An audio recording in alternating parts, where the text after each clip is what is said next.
এখানে বিভিন্ন ধর্মের ভাই বোনেরা আছেন। আমরা বাংলাদেশে কোনো মেজরিটি মাইনরিটি মানি না। আমরা বিশ্বাস করি এই দেশের বুকে যেই জন্ম নিয়েছে বাংলাদেশের সংবিধান তাকে সমান অধিকার দিয়েছে। সুতরাং মর্যাদার দিক থেকে তিনি একজন মর্যাদাপূর্ণ বাংলাদেশের নাগরিক। আপনারা কখনো নিজেদেরকে মাইনরিটি মনে করবেন না। এই মাইনরিটি বলে বলেই আপনাদের উপর এতদিন এত অত্যাচার হয়েছে।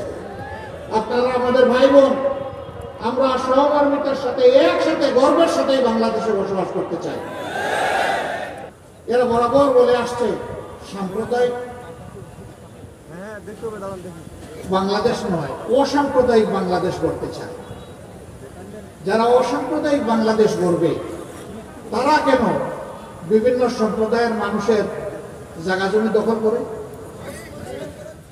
এরা কেন লুণ্ঠন করে? এরা কেন ইজ্জতের উপরে হাত দেয়? এরা কেন আমাদের এই সমস্ত ভাই বোনদেরকে তাদের ভিটামাটি থেকে উচ্ছেদ করে? এরা অসাম্প্রদায়িক বাংলাদেশের প্রবক্তা নয়, বরঞ্চ এরাই হচ্ছে বাংলাদেশের স্বীকৃত ডাকাত। এখানে একজন হিন্দু ধর্মের সম্মানিত নেতা ভাই, একটা কলেজের তিনি অধ্যক্ষ ছিলেন, তিনি বলেছেন এমন একটা বাংলাদেশে আমরা বসবাস করতে চাই যে বাংলাদেশে আমাদেরকে আতঙ্কে থাকতে হবে না।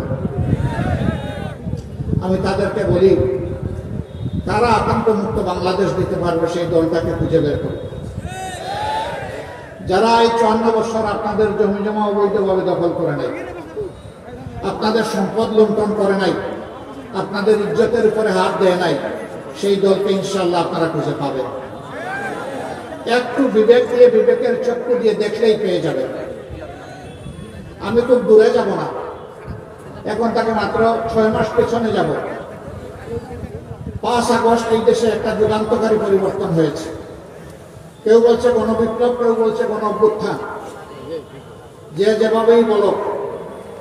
আমরা প্রথম দিন থেকে সচেতন ছিলাম একটা কুচক্রী মহল, বরাবর যাদের খাসলত খারাপ তারাই আবার সমাজে একটা বিশৃঙ্খলা সৃষ্টি করতে পারে।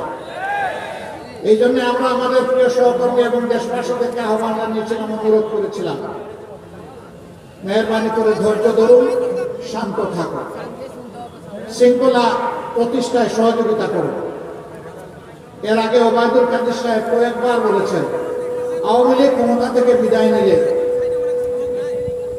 তাদের রাজনৈতিক প্রতিপক্ষের হাতে 2 দিনের ভিতরে, ক্ষমতা থেকে পালানোর বা বিদায় নেওয়ার 2 দিনের ভিতরে তাদের 5 লক্ষ নেতাকর্মীকে খুন করা হবে। তাদের 5 লক্ষ নেতাকর্মী খুন হয়েছে? 550 5 জন। কেন হয় না? এই কারণে তাদের হাত মানুষের রক্তে লাল থাকতে পারে, তাদের চোখ খুনের নেশায় সব সময় মাতাল হতে পারে, কিন্তু বাংলাদেশের জনগণ তাদের মতো নয়। এদেশের জনগণ তাদের দেশকে ভালোবাসে, তাদের মাটিকে ভালোবাসে। এই জন্য দায়িত্বশীলতার পরিচয় দিয়েছে। এরপরে মাঝে মধ্যে 2-1টা খুনের ঘটনা ঘটেছে, আমরা ওগুলা নিন্দা করেছি, বিচার দাবি করেছি। আমরা চাই না বিনা বিচারে যে দল ধর্মের মানুষ একজন মানুষকে খুন করা হবে। কেউ দোষী হলে বিচারের মাধ্যমে হবে, তবে অবশ্যই বিচারের নামে অবিচারের মাধ্যমে হবে। সুবিচারের মাধ্যমে কেউ যদি অপরাধ করে তাকে শাস্তি দিতে হবে। বিগত সরকার সুবিচারকে নির্বাসনে পাঠিয়েছিল। এই জন্য এই বিচারপতিরা দম্ভ করে বলতে পেরেছিল যে আমরা শপথবদ্ধ রাজনীতিবিদ। এই কথার যারা প্রতিবাদ করেছিল সেই আইনজীবীদেরকে পরবর্তী পর্যায়ে হেনস্থা করা হয়েছে, অথচ এই আইনজীবীদেরকে পুরস্কৃত করার কথা ছিল।